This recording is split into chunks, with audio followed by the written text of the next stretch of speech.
Hello and welcome. I'm John McFarland, and today let's have a look at the Tascam DR60D Mark II. This field recorder will immensely help to increase the production quality of your videos.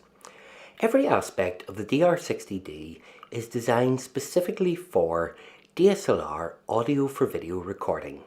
The input and output layout is designed for versatile use, whether it's used under a camera, on a rig, or strapped around a solitary sound engineer.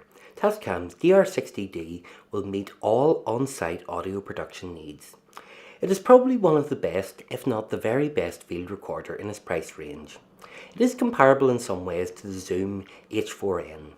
However, many of its features make it stand out, like the form factor and physical control buttons. But unfortunately, it doesn't have integral microphones like in the Zoom, although if you require this, Tascam's next model, the DR70D, does. The DR60D can record up to 4 tracks simultaneously, allowing for various mic setups. There are 3 outputs: a camera out for reference track recording to the camera, line out to run to a mixer, and a headphone out for direct monitoring. High-quality microphone preamps are a necessity for high-grade sound. The DR60D's HDDA microphone preamplifiers utilise discrete circuitry and premium parts only used by Tascam after months of evaluation and testing. So let's have a closer look at the unit. On the right-hand side are the line-out and headphone connectors, both using 3.5mm stereo jacks. Both of these outputs have a physical adjustment knob for setting the levels. Then, in the middle, protected under a rubber flap, is the SD card slot and mini Type B USB connection. The USB can be used to power the unit or for access to the recording files by your computer, just like a memory stick operates. The power button is conveniently located here, and Tascam have added a hold slider below it to prevent accidental operation while recording. On the front of the unit is where the main controls for operation are located. This is where the unit starts to stand out from the crowd. Almost everything you need is directly accessible by dedicated buttons and switches. Tascam have also provided an intuitive quick access button which anticipates the menu option likely required in a situation. So, for example, while recording, you can directly access the mic input gain, or when playing back a recording, you can delete or split the file, or even adjust the playback graphic equalizer settings. The Monitor Select button allows selection of what to monitor: the final mix, an individual input, or even the output from your camera. The DR60D supplies mixing functionality to all 4 tracks.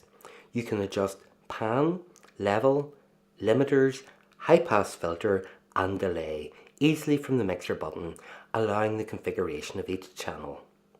3 control knobs allow for level adjustment of inputs 1, 2 and also inputs 3 and 4 combined, whilst recording without having to even scroll through software menus like on the Zoom H4n. Although one minor downside to their operation is that they are digitally stepped compared to being on a linear scale.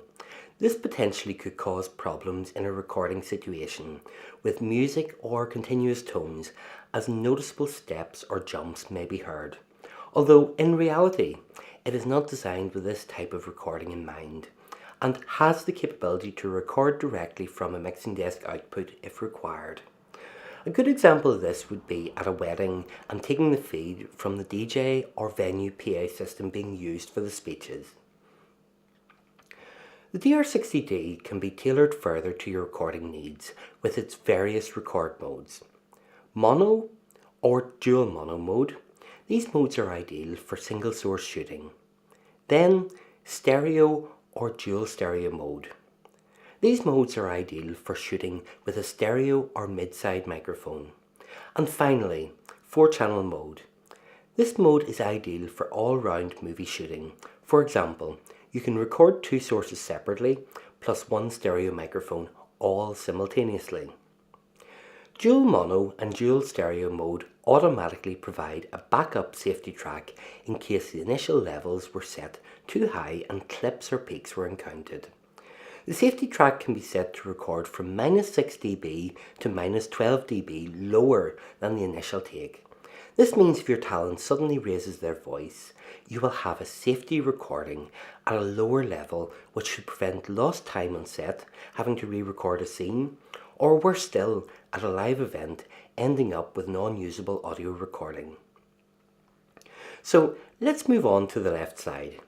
Here are the input connectors for channels 1 and 2, or left and right, which comprise of combi plugs taking XLR or 6.5mm, commonly referred to as 1/4 inch TRS connectors.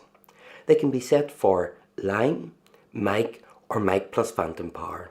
This is controlled by the physical click sliders below the level knobs on the front. A useful feature included is a warning before phantom power is turned on, requiring you to choose yes or no via the control knob, thus protecting sensitive mics from accidental damage. Channels 3 and 4 are connected through a 3.5mm stereo mini jack. This is the type of connector in most DSLR cold shoe mount type microphones. This input can also supply plug-in power if required for microphones requiring plug-in power. There is also a camera input allowing for the camera to be monitored through the headphones. This can be very useful when playing back a video on your camera, although unfortunately there is no way to actually record from it. The camera out provides low or mic level output, allowing a mix feed to be sent to the camera or other field recorder. This output also has a level adjustment, allowing for fine tuning to match the levels required. The DR60D really shows its DSLR roots in the form factor with a tripod mount on both top and bottom, allowing it to be mounted below the camera, to a rig, or in fact any other configuration to suit your needs. I regularly use it mounted on a tripod in my studio setup like this, with my field monitor mounted on top. Let's take a look now at the back where the battery compartment is located. It takes 4 AA batteries, making it very versatile, but unfortunately, when using phantom power, you only get a couple of hours use. I, however, use it with an external USB power bank.